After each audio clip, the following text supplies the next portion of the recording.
And here's a look at the new MGM National Harbor, situated right next to the Potomac River here in Lower Maryland, right across the river from Washington, D.C. You've heard the crowd chanting Usyk, Usyk, Usyk. Now get ready to listen to them chant Gvozdyk, Gvozdyk, Gvozdyk, as Alexandr Gvozdik gets ready to come into the ring for his light heavyweight showdown against Юниески Gонсалес. You can see that Gvozdyk is 2 years younger, 2.5 inches taller, has a 1.5-inch arm length advantage measured from the armpit to the end of the fist. And they both weighed in within a pound of the 175-pound limit, and they both rehydrated up to the same weight tonight. And that's a very normal dehydration. Both guys putting on 10 pounds overnight. Once again, it underlines how unusual it was that Michael Hunter weighed 198 yesterday and came to the ring at 197.5. Let's go back up to Michael Buffer now for the official introductions. Well, ladies and gentlemen, here at the MGM National Harbor, the action continues. This contest presented by Top Rank Incorporated in association with Joe DeGuardia's All-Star Boxing. Sponsored by Kidder Sports, Tecate, Born Bold, and the MGM National Harbor. Sanctioned by the Maryland State Athletic Commission. The 3 judges assigned to ringside: David Braslow, Lynn Carter, and John Gradowski. And in charge of the action at the bell, referee Harvey Dock. And now, 10 rounds of boxing in the light heavyweight division. On the line, the NABF and vacant NABO light heavyweight championships. Introducing first, fighting out of the blue corner, wearing blue with gold, official weight 174.8 pounds. His professional record, an excellent one, consisting of 18 victories, including 14 wins by knockout, only 2 defeats. Originally from Pinar del Rio, Cuba, but now living, training, and fighting out of Miami, Florida, USA. He is Юниески the Monster Gonsales. And across the ring, fighting out of the red corner, wearing black with silver, official weight 174.2 pounds. His record, a perfect one. 12 fights, 12 victories, including 10 wins by knockout. From Kharkiv, Ukraine, the undefeated NABF light heavyweight champion, Alexander "The Nail" Gvozdik.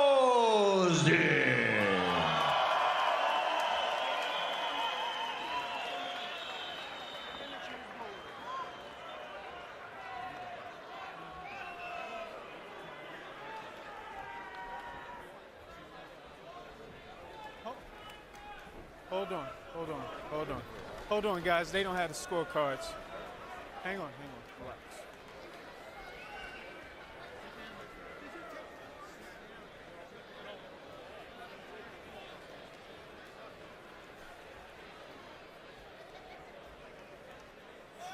Referee Harvey Dock is now supervising a process by which the ringside judges are trying to come up with scorecards so they can properly mark scores for the fight.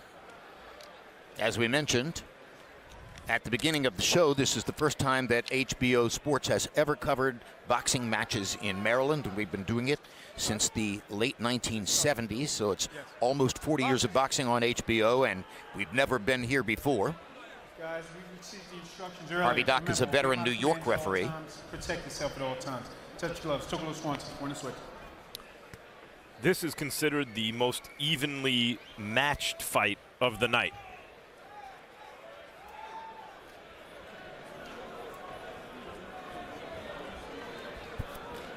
Hey, Pat, you want me to start it? And Юниески Gонсалес, who was unbeaten until a year and a half ago, now has a lot to try to prove as he suffered 2 losses in a row. The first of them, a decision loss to Jean Pascal in Las Vegas with which almost no one other than the judges agreed. It just appeared to be one of those simply terrible decisions because almost all other ringside critics believed that Gonsales had dominated Pascal with his overhand right that he landed all night long. The question here, can he land that overhand right against Gvozdyk, who has a very good long jab? not only a very good long jab, Jim, but he had very good foot movement. And I'm seeing if Alexander can go ahead, Gonzalez, excuse me, can go ahead and try to cut him off if he can, which he should early, to try to establish that he's going to be on him every round that goes. So, you know, I like to see him do that now and not wait, because if he wait, then he will have to play catch up later. Should this be full-scale trench warfare for Yunieski Gonzalez? I think so. I think he should just come out guns blazing, hitting the pressure, and also trying to, you know, establish, as he just threw a left and a right over the top right, to try to establish that he's here to win. So he must establish this now. The first 3 rounds is crucial on the dictator of the pace of this fight. You saw Harvey Dock immediately warning Yunieski Gonzalez about hitting Gvozdyk on the back of the head, and that may be a factor in the fight.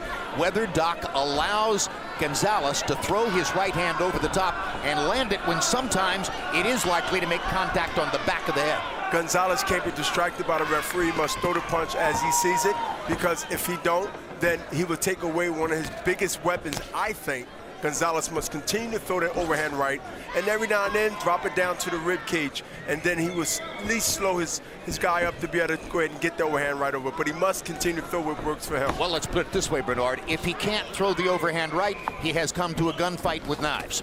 If he can't throw the overhand right, then he'll be running and trying to figure out how to get away from those quick jabs and the quick feet, which is important in this fight if he don't want to get, you know, bewildered or waiting to look for one big punch. And so Gvozdyk has already shown you what he does. Jab and move, jab and move. Gvozdyk from the outside, you see, has the advantage. And Gonzalez wants to get inside, but there's a danger zone coming in, because that middle distance, Gvozdyk is also very dangerous. So you got to get through Gvozdyk's offense in order to get inside. And Gvozdyk's also shown against Muhammadi and others that if you try to negotiate that distance and aren't very careful, he can knock you out. And Gvozdyk has good combinations, just do a 4-punch combination, and you know Gonzalez can't compete with that. That's not his style. That's not, he fires from his position. This is what he does. He throws punches and he throws overhand rights a lot. Right. Gonzalez told us yesterday he needs to brawl, but intelligently brawl.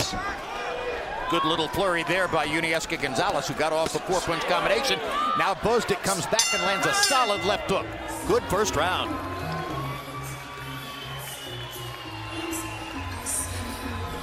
Have a seat. There you go. How you feel?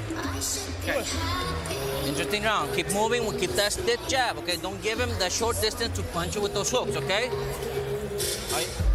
That's a good round. Beginning. At the end, you lost your balance and he just kind of jumped on top of you, but you did very good at holding.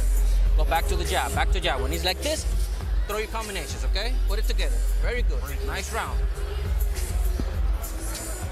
How's his power? No good. Good. Got to work it with the jab and move. Jab and move. Don't go brawl, all right? And don't just go for that right hand. Switch it up. Think. How are you feeling? Good? All right, think. Switch it up and change. Yunieski Gonzalez was trained and conditioned for this fight by former Cuban amateur coach Pedro Diaz, whom we've seen with other fighters in the past, but Diaz had another assignment tonight with other fighters elsewhere. So Yorcanes de España is the man who will be the leader in the corner of Yunieski Gonzalez, and he has not been in that position with Gonzalez before. Does that kind of thing matter, Bernard? It all depends. I mean, because Gonzalez been in there, he's not new to this, and you know he needs to go ahead and throw more than one jab because he's going to get countered if he don't. But no, I don't think it's going to be a big factor. I think he's been there, done that. He has some fights where he got experience, and I don't think this is going to be anything different. But he can't be one and done here. He got to be more than one. He got to throw 4 punches. He got to set it up first and be first at all times in this fight. He will not outbox Zoki. He will not outbox him. You know, Gonzalez missed with a whistling right hand right around in this area of the ring in the first round, guys. And Karpency knocked Gvozdyk down with a kind of shot from a middle distance that Gvozdyk didn't see. That was the kind of shot Gonzalez came pretty close to landing that could do real damage in that first round. But Karpency knocked Gvozdik down with a hook from the southpaw stance. He was a southpaw who knocked Gvozdik down with the right hand. Yep. And that's a harder punch to see. No and question. the kinds of punches that Юниески Гонсалес throws, a lot of them from long distance. Gvozdik, when he spins out of that left, he's up tall. Yep. And he's always vulnerable to get hit with that. With the right hand, which is Overhand why right, Gonzalez came close to landing He it. goes right to the right hand because he goes to his left. And anybody that throws it, especially Gonzalez, throw it the way he throws that right hand, he's going to catch you. The overhand right especially useful against a taller opponent. Gvozdik got in an excellent quick uppercut to sew up combination about 20 seconds ago, face-to-face with Gonzalez. And already he's shown that his hand skills and hand speed could give Gonzalez a lot of trouble as the fight goes on. That's why Gonzalez has to beat the body. He has to go to the body, invest in the body to take those legs out, because he cannot win a boxing match. As we see, cannot win a boxing match here. Terrific right hand there, set up in combination by Gvozdik.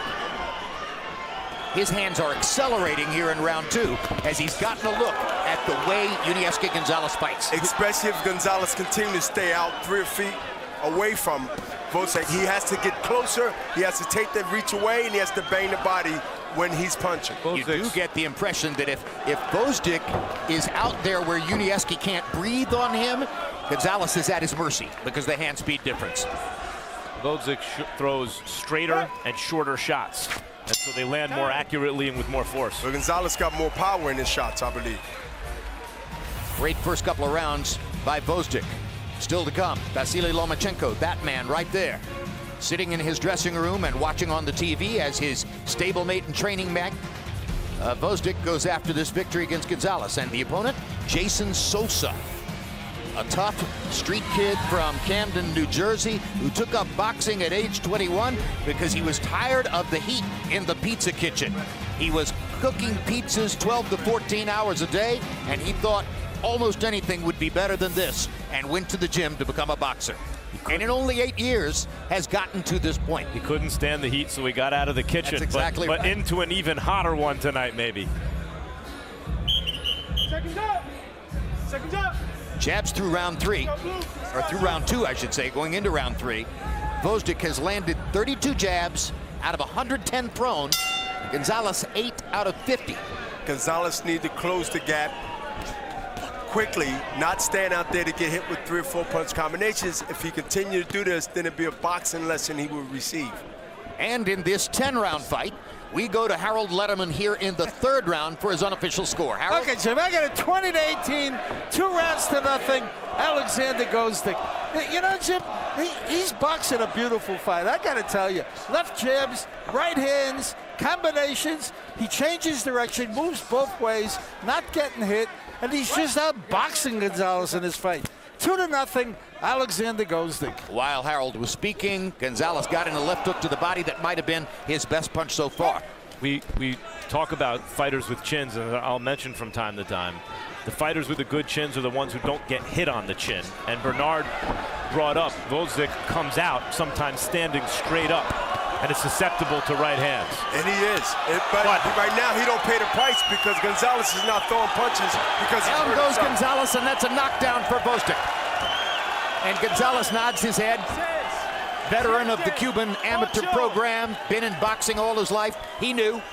That's the danger for Gonzalez. To get inside, you have to go through that middle distance where Gvozdik is very effective. And Gvozdik is sharper, quicker, and his punches coming really, really sharp.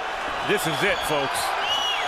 This is a potential signature performance for Alexander Gvozdik, who's having it all his way against Юниески Гонсалес. Some people thought that Gonzalez would be too strong and too big a hitter for Gvozdik. Right now, Gvozdik is wiping the canvas with him. That was not a knockdown. Gonzalez has no legs, he's cut, his nose bleeding, and you know, it's just matter of time right now. Fight's over, guys. Well, you gotta let his hands go more, Max, because if you let his hands go more, Gonzalez is gonna grab him and hold him, but he has to right now let his hands go good. Let him go fast from top to bottom. If Gonzalez gets out of this round, it's a miracle.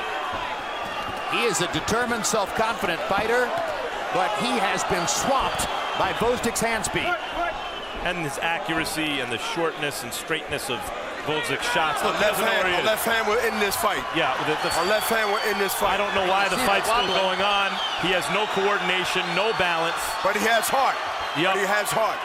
But it's early in the fight, and he's taking a savage beating this round. I don't know why it needs to end with him unconscious. I think Harvey Dock ought to think about stopping this. He's already so far behind on the scorecards. It's hard to imagine him coming back. Guys, This guy hit, this fight is over. Yeah. It's enough. And the corner is stepping up onto the apron and saying to Harvey Dock, we don't need any more of this. We can see the outcome, and what a tremendous performance by Gvozdyk.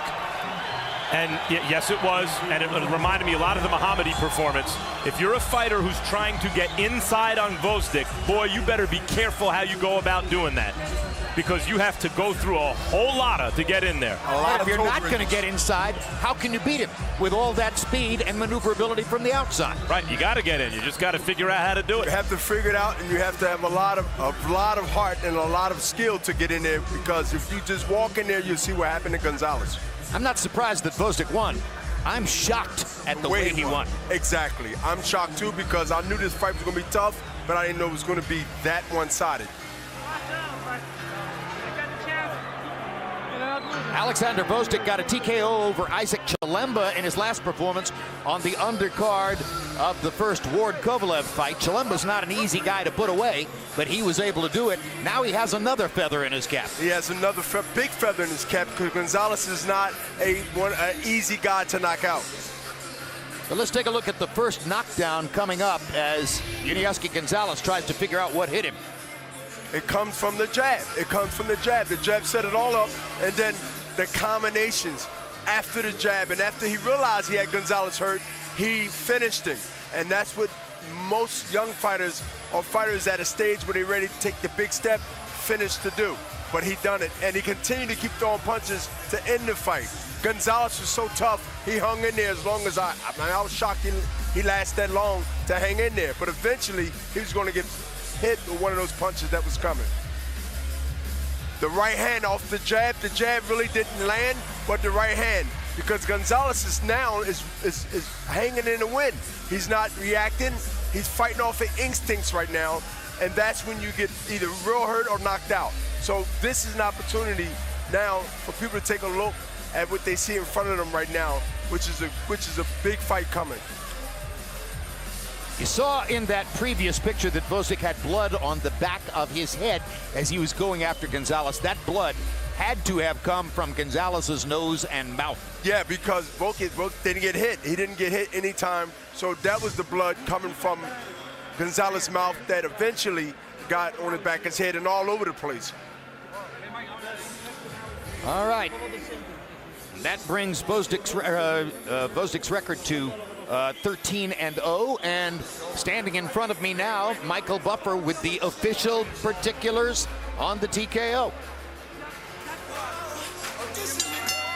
Ladies and gentlemen, here at the National Harbor, the MGM National Harbor, this contest comes to an end as referee Harvey Dock calls a halt to the bout.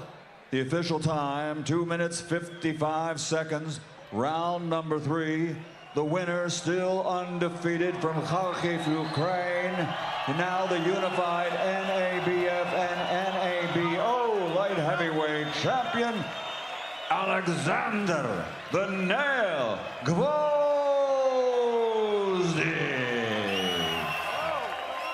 Great smile. The Nail really nailed Gonzalez in this fight. In the third round, Gvozdyk landed 50 of 66 power shots. One of the most impressive rounds we have recently seen. Let's take a look at the overall CompuBox numbers as Gvozdyk lands 90 more punches than does Gonzalez. 116 out of 256, 45%.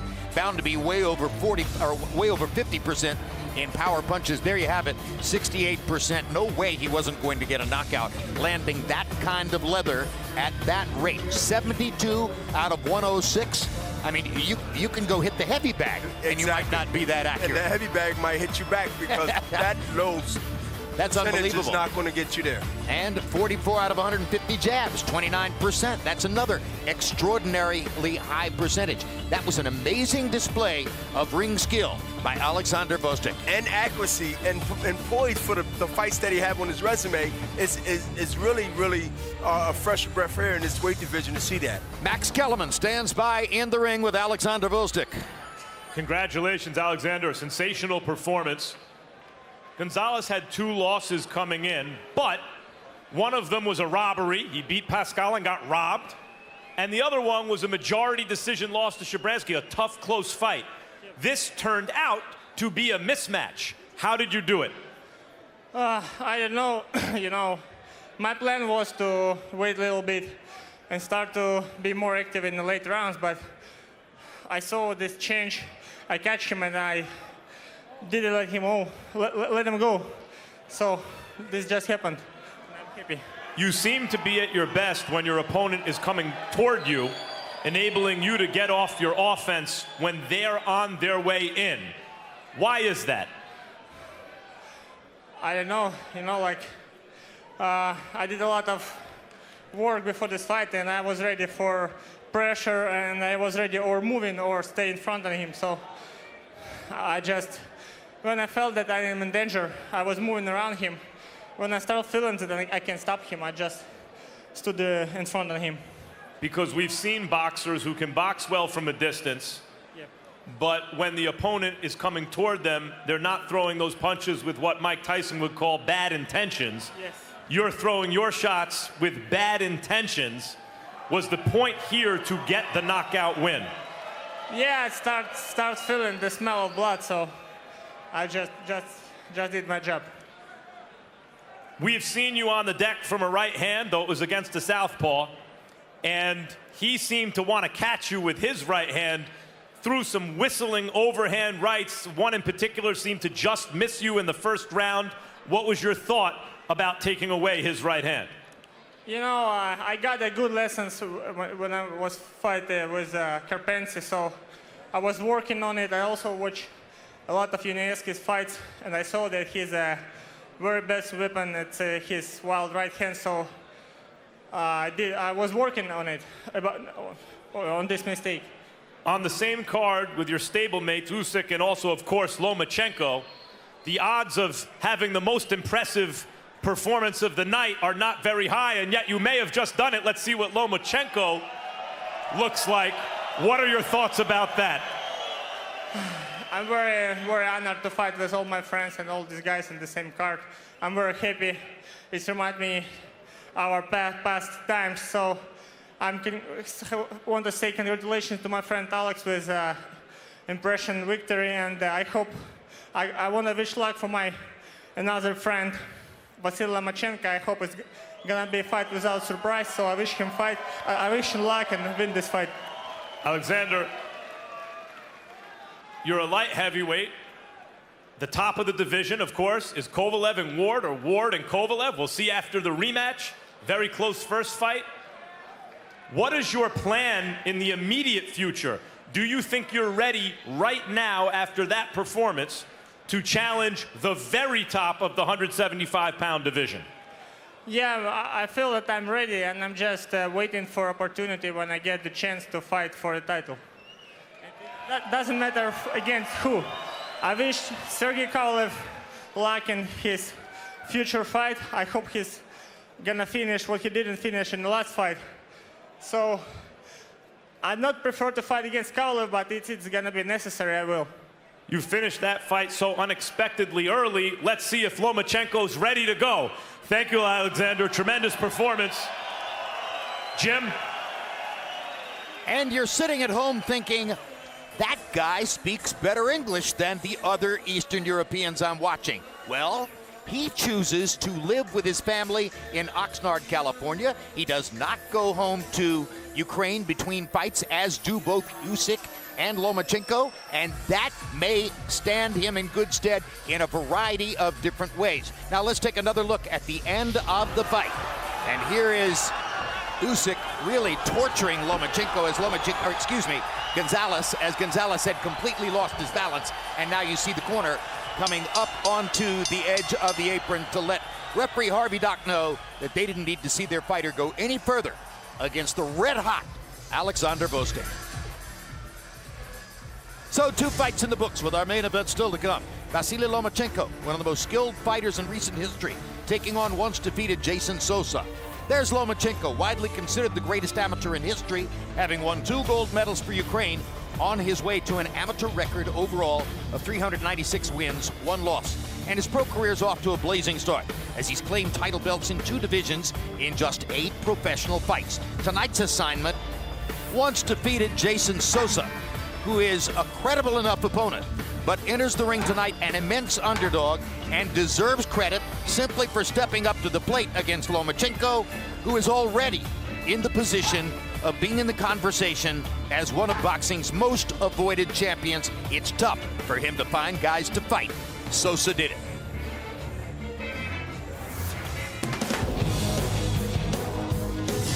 This Saturday, April 15, on HBO Latino, it's an exciting doubleheader of boxing action.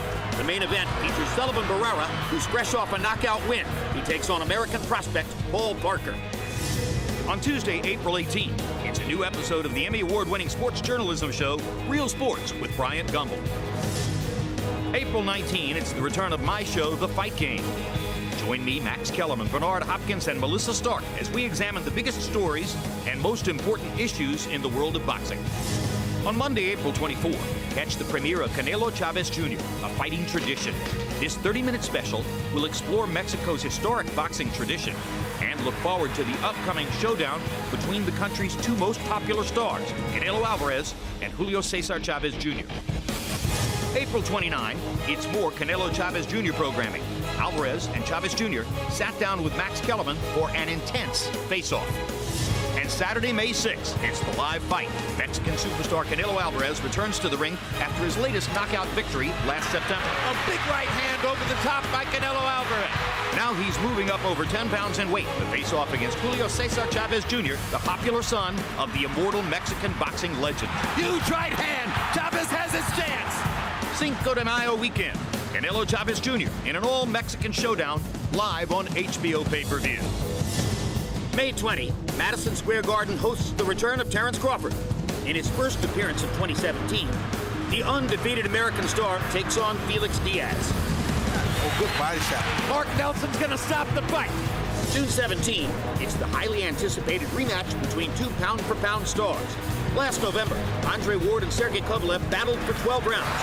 The Russian built an early lead while dominating the early action. Down goes Ward on a perfect right-hand shot. But the Oakland native finished strong to squeeze out a victory on the scorecards. They head back to Las Vegas to settle the score with light heavyweight supremacy hanging in the balance, live on HBO pay-per-view. Don't miss a moment of the action. For more information on the schedule and the fighters, go to hbo.com/boxing.